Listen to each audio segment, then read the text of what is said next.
Assalamualaikum warahmatullahi wabarakatuh.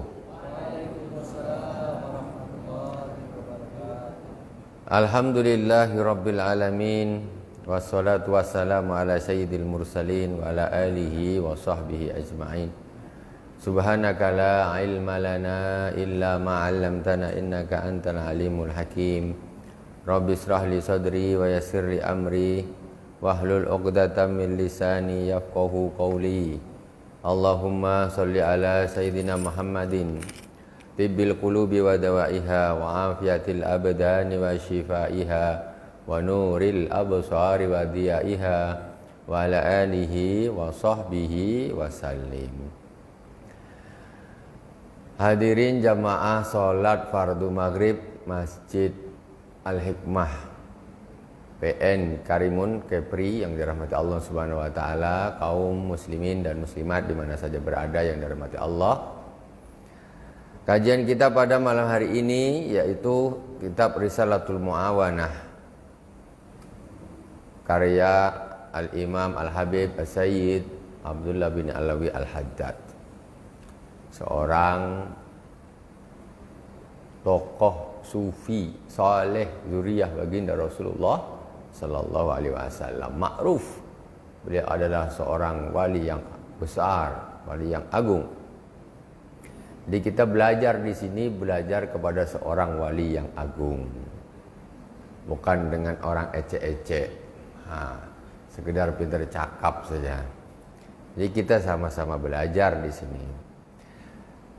Pertama, kita tidak lupa memberikan hadiah Fatihah kepada guru-guru kita, khususnya Abu Sayyid Muhammad bin Alwi Al-Malik Al-Hasani, Abu Sayyid Ahmad bin Sayyid Muhammad Alwi Al-Malik Al-Hasani, juga kepada para masyayikh, juga khususnya kepada muallif kitab Risalatul Muawanah Al-Imam Al-Habib Abdullah bin Alawi Al-Haddad.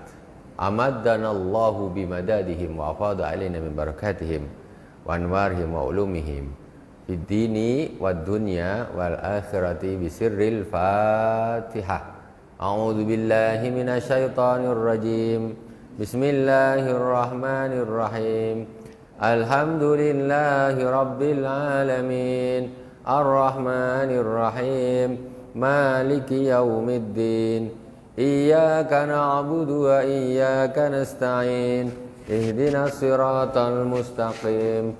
Siratal ladzina an'amta 'alaihim ghairil maghdubi 'alaihim waladdallin. Amin.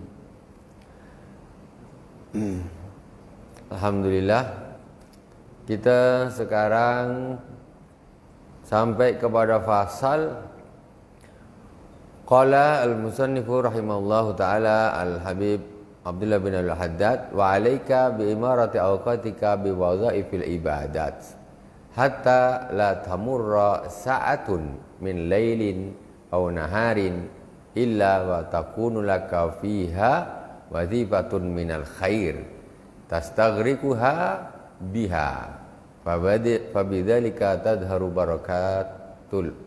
barakatul awqat. Wajib bagimu untuk meramaikan waktu-waktumu dengan kegiatan-kegiatan ibadah, sehingga tidaklah berlewat satu saat siang ataupun malam kecuali di situ engkau mempunyai satu kegiatan kebaikan. Macam-macam kebaikan ada yang kau gunakan untuk menghabiskan waktu tersebut. Fabidzalika tadharu barakatul awqat. Dengan demikian nanti akan nampak berkahnya waktu. Ada waktu tak berkah nih, tiba-tiba udah jam berapa nih? Baru rasanya kemarin, sekarang kok ada hari Jumat lagi, kok ada hari Selasa lagi, cepat betul. Tak terasa. Cepat waktu. Tidak berkah juga waktu itu, tidak berkah yang lewat begitu saja, tidak ada nilai ibadahnya. Waktu bertambah tapi kita tidak bertambah dekat dengan Allah Subhanahu wa taala. Itu satu kerugian. Mestinya begitu waktu bertambah, kita harus tambah dekat dengan Allah Subhanahu wa taala. Itulah Untungnya orang kalau diberi umur panjang tuh. Orang tuh diberi umur panjang itu yang untung kalau dia waktunya bertambah, dia tambah dekat dengan Allah. Kalau dia umurnya tambah panjang tapi tak tambah dekat dengan Allah, malah tambah jauh, rugilah dia. Bagus cepat mati. Nah, tak lama-lama tinggal di neraka. Naudzubillah. Ya toh. Jadi kalau dah terlanjur jadi atuk-atuk macam gini, wajib setiap hari ini kebaikannya harus lebih banyak daripada yang kejahatan apa kemaksiatannya. Setiap hari harus lebih dekat dengan Allah. Jadi tambah dekat kita dengan kuburan, itu harus tambah dekat dengan Allah Subhanahu. Wajib. Itu wajib. Kalau tidak maka jadilah kita orang yang merugi. Naudzubillah summa naudzubillah. Kita sampai kepada kemarin qala yang bagi antuwazi'a auqatika wa turatiba auradaka wa tu'ina likulli waqtin sughlan la tata'addahu wa la tu'thira fihi siwah. Hendaklah engkau membagi waktu-waktumu dan mengatur wirid-wiridmu. Nah, diatur, waktunya diatur. Kapan baca Quran, kapan baca selawat, kapan baca wirid, kapan nolong orang, kapan ngaji, kapan taklim, kapan terus diatur waktunya. Aku setiap hari aku harus belajar. Setiap hari aku harus baca Quran. Setiap hari aku harus baca wirid. Harus dikasih semacam ada jadwalnya, sudah dikasih jadwal. Kita kalau kegiatan dunia bukan main kita jadwal. Apalagi kerja di PT, mesti dijadwal tuh. Hari ini targetnya ini, besok ini, dalam satu minggu ini, satu bulan ini target, satu tahun target ini. Akhirat apa targetnya? Apa target akhirat? Birokrasi, 100 hari pertama targetnya ini. Nah gitu kan. Coba kita tuh, saya 100 hari pertama, ini udah masuk bulan Rabiul Akhir ya. Nah 100 hari pertama, makanya setelah hari ini saya punya target ini. Itu dia. Jarang. Biasanya orang itu target bulanan, apa targetnya ini. Target dunia kita punya tertib, tapi akhirat kita tidak punya tertib. Akhirat asal jalan aja. Kalau tak malas, aku pergi. Kalau malas, aku tak pergi. Kalau tak malas, aku baca. Kalau malas, aku tidur. Gitu aja. Kalau masalah agama itu. Kalau sibuk, aku tak lakukan. Kalau tak sibuk lagi santai, baru aku lakukan. Itulah kita. Jadi didahulukan apa? Dunianya dulu. Kalau dunianya ini dah tak ada kerjaan lagi dunia, sempat dia, baru pergilah dia. Ngapa tak pergi? Aduh ini masih ada acara nih, masih sibuk nih. Besok apa tak pergi? Aduh masih ini Quran masih ada aja. Kalau tak mati tak selesai dunia tu. Kesibukan dunia itu habis kalau udah mati, baru habis. Kalau orang masih hidup tentu aja lah urusan dunia mesti ada. Sebetulnya itu tinggal bagaimana kita mengatur waktunya saja. Atur waktu. Saya setiap hari harus belajar. Setiap hari atau setiap pekan atau ini saya harus punya taklim. Jam tangan hari ini. Wajib saya lakukan. Kecuali ada udzur syar'i diatur. Begitu. Jadi kata kemarin ada satu hikmah bagus dari Al-Imam Aun bin Abdullah radhiyallahu anhu kalau tidak salah. Apa kata mereka? Apa kata beliau? Bedanya orang dulu di zaman Rasulullah, di zaman sahabat dengan orang zaman sekarang. Orang-orang zaman dahulu, zaman Rasulullah, zaman sahabat, itu mereka mendahulukan akhirat. Contoh di dalam bab infak, bersedekah, katanya. Kelebihan daripada yang untuk akhirat ini baru digunakan untuk dunia. Orang zaman sahabat, zaman Rasulullah. Mereka ini kelebihan daripada yang urusan akhirat ini, ada duitnya lebih, baru untuk dunia. Itu orang zaman dulu. Jadi akhirat dah dapat semua dah. Anak yatim dah kasih, ini sumbang masjid sudah, jariah ini sudah, masjid sudah. Oh ini masih sisa, baru untuk dunia. Kalau orang zaman sekarang tidak terbalik. Orang zaman sekarang dunia, ada lebih tak duit? Tak ada lebih, tak jadilah infak. Tak jadi. Kalau orang zaman sahabat, zaman Rasulullah, dia akhirat terus. Fisabilillah, fisabilillah, fisabilillah, fisabilillah, fisabilillah, sudah. Masih ada sisa duit? Ini baru untuk dunia, katanya. Baru untuk dunia. Baru untuk beli makan apa, ini apa. Jadi kelebihan yang dari akhirat untuk akhirat, baru untuk dunia. Orang zaman sekarang lebih mendahulukan, bukan zaman sekarang. Beliau itu hidupnya pada 100 tahun pertama. Periode salaf. Setelah itu, ya, itu orang sudah punya kebiasaan yang tidak sesuai dengan kebiasaannya baginda Rasulullah SAW dan para sahabat. Apalagi zaman sekarang. Orang zaman sekarang ini infak kalau punya lebih duit. Kalau tak punya lebih, mana infak? Tak ada. Tak ada cerita. Ada tak orang yang kerja 1 bulan, aku niat kerja bulan ini semua aku infakkan kepada Allah, atau separuh? Kira-kira. Gajimu berapa? 8 juta, 4 juta fisabilillah, 4 juta untuk aku. Ada tak kira-kira orang kayak gini? Itu saja belum ada apa-apanya dibanding di zaman Rasulullah, di zaman sahabat. Mereka nih fisabilillah dulu, fisabilillah lebih nih. Baru untuk aku, baru untuk dunianya, baru untuk dunia. Tuh. Bagaimana mereka? Itulah, mereka tuh lebih mendahulukan akhirat baru dunia. Semacam ini yang dikabarkan oleh Al-Imam Sayyid Abdullah bin Alwi Al-Haddad. Jadi dunianya diatur dulu dunianya, tertibkan auratnya, wazifah yang ibadahnya, ibadah. Masih ada sisa, baru istirahatlah sebentar, punggung ini biar agak lurus sedikit, ya kan? Istirahat dulu. Saatan robbak wa saatan nafsak. Satu saat untuk Tuhanmu, satu saat untuk dirimu, istirahat. Baru bagian dia. Tapi ibadahnya dulu, akhirat yang didahulukan. Wa tu'inu likulli waqtin sughlan la tata'addahu wa la tu'thiru fi siwa. Jadi engkau harus membuat satu jadwal, satu kegiatan yang engkau tidak akan melewati kecuali engkau lakukan itu. Dan dia tidak akan terpengaruh oleh kegiatan lain. Maksudnya dipatok sudah, aku pokoknya jam sekian sampai jam sekian, ini yang aku harus lakukan. Tidak ada cerita. Yang lain itu nanti belakangan. Ini harus dulu, saya dulukan. Jadi la tu'athir fihi siwahu, dia tidak memilih selain yang sudah dia jadwalkan. Itu namanya tertib. Tertib seperti itu. Makanya subhanallah, cerita orang-orang soleh di pesantren. Di pesantren saking istiqomahnya Pak Yai ini. Jadi orang kalau waliullah itu istiqomah. Mesti istiqomah. Jadi saking ini, saking istiqomahnya. Jadi santri-santri ini kan karena malam kan tidur, jaga atau tidur. Kadang-kadang di pesantren itu tidur tak di kamar, di aula tuh, di musola dekat gitu-gitu tidurnya gitu, tidur. Jadi misalnya semacam ini, anggaplah ini musola atau aulanya, sebelah sana ini rumahnya kiai situ. Terus ada pintu masuk dari kiai masuk ke area musola atau pesantren.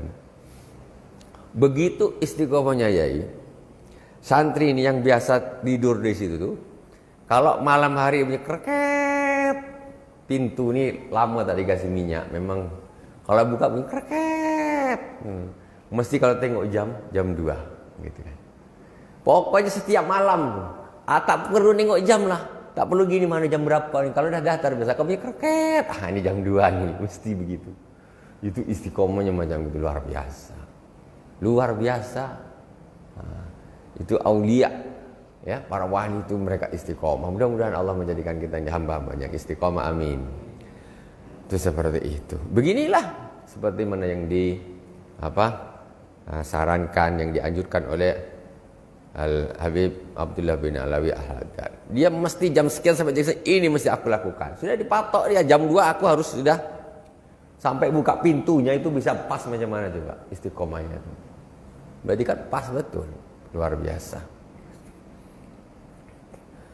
Wa amma man taraka nafsahu muhmilan sada ihmalil bahaim yastaghilu fi kulli waqtin mimma tafaqa kaifa tafaqa fatamdi aksar awqatihi dha'i'atan.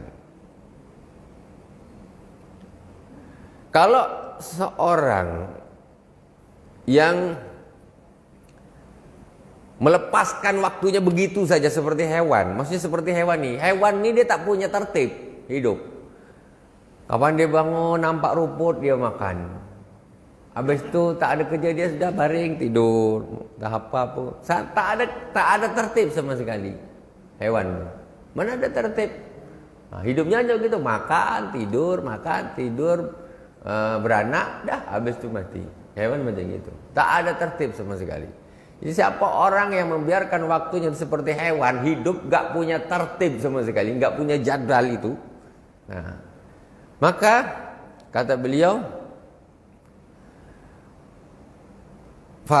fatamdi aktsaru awqati dha'i'atan, maka waktunya mesti dia akan terlewat sia-sia saja karena nggak punya jadwal. Coba pagi tuh dijadwalkan, saya jam 8 pagi saya nak baca Quran setiap hari. Jam 8 pagi pokoknya aku nak baca Quran. Jam 8 pagi. Anggaplah 1 jam sampai jam 9. Dah ini. Besok habis sarapan gini-gini dengan jam 8 kurang sikit. Siap-siap. Begitu tak, auzubillahi minasyaitonir rajim. Wah, ini dia tuh. Setiap jam 8 sampai aku mati. Setiap jam 8 pagi aku akan baca Quran. 1 jam paling tidak sampai jam 9. Ini maksudnya di sini gitu. Ini kalau hewan nggak ada kayak gitu. Jadi kebanyakan kita ikan hidup pokok lalu gini aja. Kita kadang-kadang tertib karena dunia saja. Cepat mandi gini, kenapa? Masuk kantor jam 7:30. Gitu mesti gitu tuh. Tapi coba kita tertib. Aduh, sebentar lagi jam 9 aku belum baca Quran. Setiap hari sibuk. Kurang 15 menit. Itu dia baru hebat. Kita tertib kalau untuk urusan dunia saja. Sebentar lagi jam 1, jam 12 istirahat, istirahat, makan ini. Oh, sebentar lagi jam 1 masuk lagi. Gitu. Tertibnya luar biasa urusan dunia ini. Takut dia sama bos, sama atasan. Tapi kalau masa akhir kita santai-santai saja. Entahlah, kalau tak penat aku baca lah, kalau penat tak usah. Kalau sibuk aku tak baca. Itulah kita. Katanya mau mendahulukan akhirat daripada dunia. Tapi kita ini tertibnya hanya untuk cari uang saja. Untuk cari pahala, kita tidak punya jadwal yang tertib seperti kita cari duit. Nah, itu masalah. Jadi kata beliau, jangan seperti hewan hidup tanpa ada program, nggak ada program, jadwal nggak ada. Wa auqatuka umruk, waktumu itu adalah umurmu. Wa umruka ra'su malik, umurmu itu modalmu. Waktu ini kan umur kita. Umurnya berapa Pak? Saya udah 60 tahun. Nah, berarti dia sudah punya kesempatan diberi waktu Allah Subhanahu wa taala 60 tahun untuk ibadah. 60 tahun itu diisi untuk apa? Kira-kira tuh. Itu kan waktu tuh. Kita hitung lah. Kalau orang umpamanya kita hitung tidur 1 hari 1 malam 8 jam. Umur 60 tahun. Berarti yang habis untuk tidur berapa tahun? 20 tahun tidur. Umur 60 tahun toh, berarti 20 tahun ini untuk tidur tok, nggak untuk lain-lain. Ini kalau 8 jam nih tidurnya. Kalau lebih, lebih banyak lah. Hidup di dunia hanya untuk tidur saja. Itu baru ini. Terus 8 jam. Terus yang kedua, selain itu untuk apa? Potong. Sholat 5 waktu. Sekali sholat anggap 5 menit. Berarti 25 menit. Ya kan? 25 menit untuk ibadahnya. Ibadah yang kita pakai itu 25 menit untuk sholat. Anggaplah kita genapkan 1 jam lah. Ya, genapkan 1 jam dengan persiapan 1 jam. 8 jam untuk tidur, 1 jam untuk ibadah. Habis itu masih kalau 24 jam masih sisa berapa 9? 15 jam. 15 jam kita gunakan untuk apa 15 jam? Nah, itu dia masalahnya. Ibadah dah cukup 1 jam aja lah 1 hari 1 total tu dah 5 waktu tu dah hebat tu. Kadang pun didiskon. Tak 5 lagi. Kadang 4. Kadang cuma 3, zuhur hilang, kadang ada yang isya dia hilang, ada yang subuh dia hilang, ada yang maghrib, isya, subuh, zuhur, asar hilang semuanya, ada juga. La ilaha illallah. Kau terus hidupmu untuk apa itu hidupmu tu? Untuk apa kau hidup? Kau hidup cuma nak jadi kuli saja. Saya berpikir harus cerdas. Orang kerja pagi kemana berangkat kerja? PT. Kerja buka merajin balik malam, pergi pagi balik malam. Tak sholat. Astagfirullahaladzim. Habis itu kau mati, berarti kau hanya kerja, kau berarti hidupmu hanya sekedar untuk jadi kuli. Apa tak bodoh orang macam gini? Dia tidak tahu arti kehidupan. Ada yang mungkin agak gaya sikit lah. Punya baju pakai seragam, sepatu mengkilat, pergi pagi kantor sana pegang pena, besok pagi pergi balik sore, pergi pagi jam 4 balik, pergi pagi jam 4 balik. Dinas. Tak solat, kan? Dia berarti hidupnya hanya untuk apa? Pergi balik kantor saja, habis itu mati. Apalah artinya hidup seperti itu? Sadar solat, jangan tak solat. Baru jadi kadang-kadang yang repot lagi, dah jadi tukang bangunan tak solat. Ini yang masalah ini. Hidup cuma suruh jadi tukang angkat pasir sama semen, hidup tuh, habis itu mati. Nah, ini untuk apa kita hidup? Kita ini hidup untuk ibadah. Nak jadi apa silakan kerjanya, tapi tujuan pertama adalah ibadah. Jadi wa umruka ra'su malik, umurmu itu modalmu. Kau nak sia-siakan apa tidak? Umur ni modal nih. Kayak macam kita ni sekarang kita punya modal. Masa nak kita sia-siakan? Tentu tidak, kita gunakan. Kita punya duit nak bisnis, kita punya uang. Tentu kita gunakan dengan bagus, bukan kita sia-siakan gitu-gitu saja. Wa alaihi aslu tijarah, dan dengan umur itulah asal perdagangan. Maksudnya perdagangan kita, maksudnya ibaratnya kita ini berdagang, beribadah kepada Allah Subhanahu wa taala. Wa bi wusuluka ila naimil abad fi jiwarillahi taala, dengan umur tersebutlah kita bisa sampai kepada Allah Subhanahu wa taala, bisa sampai kepada naimul abad, nikmat yang selama-lamanya. Allah kasih umur dia untuk ibadah, biar kau nanti ketika dah mati masuk surga. Itu Allah kasih umur gitu. Maksudnya umur itu ini umur nih gunakan. Makanya dikatakan kalau orang sudah berumur 60 tahun kok dia ini masih suka maksiat, maka itu sudah tak ada uzur lagi. Untuk apa? Umurmu 60 tahun kurang panjang kah? Umur dah 60 tahun masih aja suka maksiat. Naudzubillah summa naudzubillah. Umur 60 tahun masih beli nomor terus buntut. Kacau. Jangan gitulah. Fakullu nafsin min anfasika jauharatun la qimata lahu. Setiap nafas dari nafas-nafasmu itu adalah mutiara yang sangat-sangat berharga. Jadi bapak-bapak, ibu-ibu, nafas yang sudah kita keluarkan nih, ini tidak akan pernah kita bisa ambil lagi nanti. Nafas kita punya jatah masing-masing nih, nafas nih. Tinggal berapa kali tarik nafas lagi, kita nih punya masing jatah nih. Ini berapa ribu kali, berapa ribu kali, berapa ribu kali, berapa ribu kali. Ada yang tinggal berapa ratus kali. Tarik, embus, berarti kurang 1 nafasnya. Tarik, embus lagi, kurang 2. Tarik. Akhir besok limitnya habis, hembusan terakhir. Tak bisa sedot lagi. Pasti terjadi itu. Ya apa tidak tahu? Pasti terjadi itu. Cuma kita tak tahu, aku ni jatah aku bernapas nih. Ini tinggal berapa kali ni tak tahu nih. Nanti pada suatu saat ketika udara ini sudah keluar, lanjut dia ke sana, tak mau dibalik lagi. Ini dia baru tahu. Pertanyaan dari hamba Allah. Pandangan Islam terhadap kepala keluarga yang bersedekah seluruh hartanya untuk kebaikan, sampai-sampai dirinya tidak memiliki harta yang bisa diwarisi untuk anak dan istri, untuk anak dan istrinya.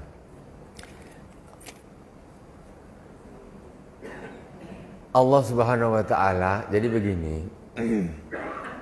Ini masalah sedekah, ya. Seorang yang meninggalkan keluarganya dalam keadaan kuat, maksudnya mapan, itu lebih bagus daripada ketika dia mati keluarganya jadi peminta-minta, kalan alan nas. Nah, jadi kalau orang nak bersedekah itu mesti juga sedekah ini hukumnya sunnah. Menafkahi anak istri hukumnya wajib. Menafkahi anak istri hukumnya wajib. Para sahabat Sayyidina Umar, Sayyidina Abu Bakar, beliau ni ketawakalannya sama Allah Subhanahu wa taala ni luar biasa. Bukan berarti mereka itu menyia-nyiakan anak istrinya, tidak. Tapi dia yakin mesti habis ini aku dapat lagi, Allah kasih lagi. Gitu. Buktinya apa? Keluarganya Sayyidina Abu Bakar, Sayyidina Abu Bakar Siddiq. Luar biasa. Pertama datang Sayyidina Umar kepada Rasulullah. Ya Rasulullah, aku infakkan separuh hartaku fisabilillah. Kata Sayyidina Umar bin Khattab kepada Rasulullah. Nah, menurut Sayyidina Umar ini dah banyak nih katanya. Tahu-tahu datang Sayyidina Abu Bakar Siddiq. Ya Rasulullah, aku infakkan seluruh hartaku fisabilillah. Alamak, kalau kita pikir-pikir, yang Sayyidina Umar saja kita tak sanggup. Gaji 1 bulan 6 juta, 3 bulan fisabilillah. Besok terima gaji, mungkin nasib terima gaji itu, aduh hilang 3 juta, sedih hati. Tapi sebetulnya perlu begitu kita, perlu begitu. Ya. Jadi jangan kita, apalagi yang dah tua-tua ni, anak dah kerja semua, untuk apa lagi duit tu? Untuk apa lagi duit? Yang satu kerja di sini, yang satu di sini, yang di sini, sampai atuk sama nenek jadi pengantin baru di rumah itu dah mapan semua tu, habiskan semua duitnya. Anak dah dikasih di kuliah, sudah dididik, sudah bekerja, sudah makan sendiri. Nah itu sudah lepas tanggung jawab orang tua. Orang tua ini tanggung jawab menafkahinya itu sampai balik. Ketika dia bisa cakar sendiri, cari duit sendiri, itu sudah lepas orang tua. Sudah lepas. Nah, jadi begitu. Yang penting apa tadi? Ketika kita nih umpamanya masih bersama, nah itu infak juga. Tetapi jangan sampai ketika berinfak, anaknya langsung di pinggir jalan, pegang kotak, pegang kaleng. Pak, untuk makan. Nah ini tak boleh. Ya, jangan sampai kepada derajat seperti itu. Itu menafkahi wajib. Nah, anak dan istri. Tetapi kalau sudah mapan-mapan, anaknya sudah mapan, ya sudah, kita tinggal perbanyak. Kita tinggal perbanyak amal kita saja. Makanya dikatakan, termasuk salah satu di antara orang yang paling menyesal nanti di akhirat, yaitu orang yang kaya, yang dia tidak menggunakan hartanya untuk berinfak sampai dia mati, kemudian harta ini diwarisi oleh ahli warisnya. Ahli warisnya menjadi orang yang dermawan, infak sana, infak sana, infak sana, infak sana. Dia yang cari duit, yang dapat pahala infak orang lain. Kata dia, aku yang cari duit, kata dia. Tapi dia tidak mau berinfak, salah. Anak sudah mandiri sudah, tinggal orang tua. Kita punya hak atas harta kita. Yang penting jangan sampai derajat menyia-nyiakan keluarga sendiri. Kalau sudah dicukupi sudah selesai. Lempar sana kemana-mana untuk saya. Itu begitu. Karena nanti akan menjadi penyesalan. Aku penat, aku cari duit, pergi pagi pulang malam, pergi pagi pulang malam. Dulu kenapa lah tak aku infakkan? Gaji 10 juta umpamanya, 5 juta untuk orang rumah, keluarga ada cukup, 5 juta lempar fisabilillah. Atau 8 juta, 4 juta keluarga ada cukup. Kalau nak mewah sampai kapan pun tak habis. Ya kan? Kalau kita nak ikut mewah, ya nanti kau pengen punya rumah 50 miliar. Terus kapan infaknya? Mau infaknya kapan? Kalau ikut kebutuhan saya banyaklah. Engkau sedang kredit mobil mewah, apa tak banyak? Diturut-turuti. Nah, jadi begitu. Seluruh hartanya silakan, asalkan sudah mapan. Kalau belum, harus diperhatikan jangan sampai keluarga menjadi peminta-minta. Jadi tawakal kepada Allah Subhanahu wa taala. Jadi makanya orang nak bersedekah ini sebelum sakarat. Kalau sudah sekarat, itu dia tidak boleh berwasiat melebihi sepertiga, nggak boleh. Karena itu akan mengecewakan ahli waris kalau sudah sekarat. Tapi kalau masih sehat-sehat ini bebaslah duit-duit dia sendiri. Saya tidak mengajarkan untuk menyia-nyiakan keluarga, tidak. Keluarga kita tetap perhatikan. Maksudnya kalau sudah mapan semua, ya sudah, jangan kita meninggal dunia, dia orang dah hidup, dah apa, harta kita tidak gunakan untuk kepentingan kita sendiri. Jangan. Kita yang nyari juga kok. Yang penting anak-anak kita tuh sudah mapan semuanya. Tuh. Kita lanjutkan. Fakulu nafsi min anfasika jawharatul laki mata lahu idla iwadalahu wa idza fata fala audalahu. Nah, jadi tidak bisa ditukar nafas itu, dibeli tidak bisa. Ketika dia sudah lewat, dia tidak akan bisa balik lagi kembali. Wala yanbaghi an tastaghriqa jami'a awqatika bi wirdin wahidin wa in kana afdalul awrati mathala fatafutuka bidzalika barakatu ta'addudil awrat wa tanaqulu fiha. Dan jangan, wala yanbaghi itu maksudnya janganlah engkau habiskan umurmu jangan kau habiskan seluruh waktumu untuk hanya satu wirid saja, walaupun itu sebagus-bagus wirid. Umpamanya afdhalu dzikri la ilaha illallah umpamanya. Ini paling afdal nih, sehingga wiridnya cuma satu untuk seluruh waktunya. Aku pokoknya ikut ini tok sudah. La ilaha illallah terus full, Quran tidak dibaca, salawat tidak, ngaji taklim tidak, ini. Pokoknya ini saja. Jangan gitu. Iya, gunakan waktumu kau gunakan juga, tapi jangan cuma satu wirid saja. Kau habiskan semuanya, kau habiskan. Bagi-bagi. Jadi kata beliau, fatafutuka bidzalika barakatu ta'dudil aurat. Maka kalau begitu engkau akan tidak mendapatkan keberkahan bermacam-macamnya wirid, zikir. Zikir itu punya faedah masing-masing. Al-Qur'an punya faedah sendiri, salawat punya faedah sendiri, tahlil sendiri, tasbih sendiri, taklim, majlis taklim sendiri. Ini punya sendiri-sendiri. Salat sunnah ada barakahnya sendiri. Semuanya ada keberkahan sendiri.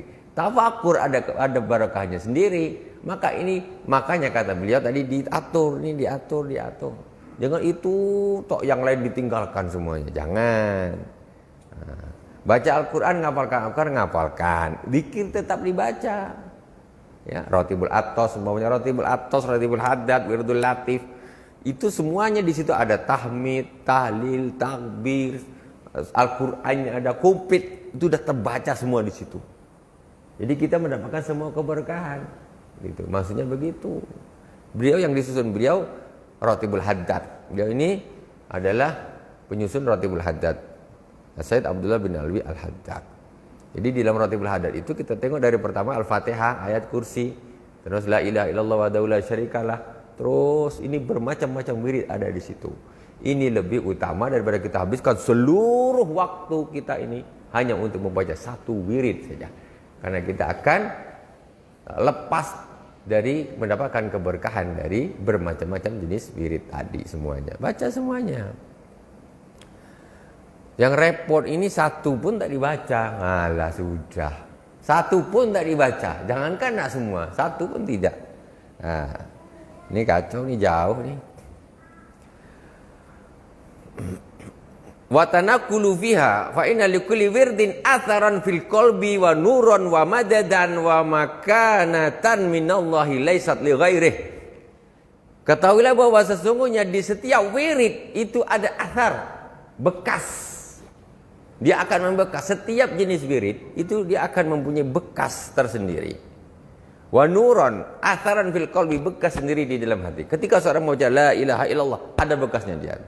Ketika orang membaca Allahumma sholli ala sayyidina Muhammad wa ala ali sayyidina Muhammad, ada bekasnya sendiri di hati. Membaca tasbih takbir dan lain sebagainya.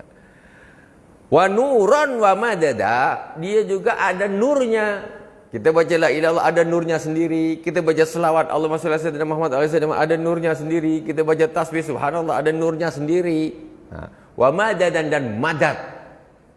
Madad ini semacam pertolongan, bantuan dari Allah Subhanahu wa taala. Madad nur. Jadi nur hati kita ini dipenuhi dengan bermacam-macam nur, bermacam-macam nur. Wa makanatan min ghairi, dan kedudukan di sisi Allah Subhanahu wa taala yang tidak ada di wirid yang lain. Orang yang suka bertasbih ada kedudukannya. Yang takbir, tahlil, la ilaha illallah, selawat, Quran, taklim, majlis taklim, ilmu, ini semuanya ada kedudukan di sisi Allah Subhanahu wa taala. Ketika orang baca semua, maka dia akan mendapatkan semua kedudukan ini. Tapi kalau dia cuma satu, di satu aja. Nah, satu aja kedudukan. Kalau dibaca semua, dia dapat semuanya. Karena supaya ibaratnya kita ini makan lah. Ibaratnya kita ini makan. Takkanlah kita ini nak makan satu, pokoknya sukanya itu bakso terus. Tiap hari bakso terus, besok bakso, pagi bakso, siang bakso, malam bakso, pagi bakso, siang bakso, gitu terus. Jelak kata orang, bosan. Tapi kadang ikan, kadang ayam, kadang tempe, kadang tahu, semuanya punya khasiat masing-masing. Harus dibaca semuanya. Makanya Allah menciptakan ibadah itu bermacam-macam. Wa makanatun min Allah sadaqah wa aidan idza tanaqqalat min wirdin ila wirdin aminat bidzalika minas sa'amati wal kasal, aminta bidzalika minas sa'amati wal kasal wa minad dajari wal malal. Qala Ibnu Athaillah Asy-Syadili rahimahullah taala, lama alimal haqqa minka wujudal malal, lama alimal haqqu minka wujudal malal lawana laka at-ta'at.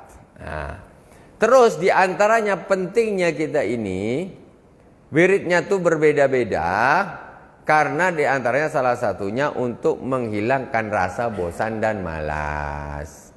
Cobalah kita duduk mulai tadi sampai isya, sampai jam berapa duduk mulai maghrib, kita baca subhanallah subhanallah subhanallah subhanallah subhanallah subhanallah subhanallah subhanallah subhanallah subhanallah subhanallah subhanallah, terus baca, kira-kira lama-lama tuh bosan juga. Tapi ganti baca sholawat, ganti baca Quran, ganti majlis taklim macam gini. Ini ibadah semua ini. Jadi tidak bosan. Terus wa minad dojar wal malal, jadi rasa dojar, gelisah.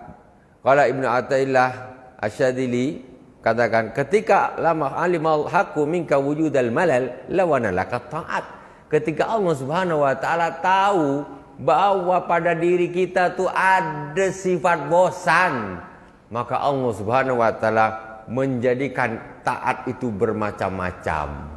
Macam-macam. Kenapa? Karena kita bosan. Coba ibadah itu cuman sholat tok. Coba sholat tok. Selain sholat nggak ibadah. Kalau kau nak ibadah sholat, kalau nak ibadah sholat. Selain itu nggak ada ibadah. Boring orang nanti sholat tok. Apa kan? Sholat aja. Tapi ketika kita sholat dah penat, pergi majlis selawat. Majlis selawat penat, pergi majlis taklim. Gitu. Itu Allah memang bikin seperti itu. Karena Allah tahu di dalam diri kita ini, kalau kita hanya satu saja ibadah, di situ kan akan ada kebosanan. Makanya jadwalnya diatur. Udah masuk? Alhamdulillah. Alhamdulillahirabbil alamin. Besok kita sampai wa'lam anal aurat atharan kabiran fi tanwiril qalbi wa dabtil jawari. Ketahuilah bahwa sesungguhnya pada wirid-wirid itu ada pengaruh yang sangat besar di dalam menjadikan hati ini bercahaya. Hati bercahaya. Saya nak ngomong bersinar takut jadi fitnah pula. Jadi bercahaya saja, ya kan? Hati ini bercahaya. Wallahu subhanahu wa ta'ala a'lam. Subhanakallahumma wa bihamdika. Nanti pembahasannya akan kita lanjutkan besok ya, tentang masalah wirid itu punya pengaruh yang sangat besar di dalam hati. Alhamdulillah. Subhanakallahumma wa bihamdika asyhadu an la ilaha illa anta astaghfiruka wa atubu ilaik. Wa sallallahu ala sayyidina Muhammadin wa ala alihi wa sahbihi wa baraka wa sallam. Alhamdulillahirabbil alamin. Wassalamualaikum warahmatullahi wabarakatuh.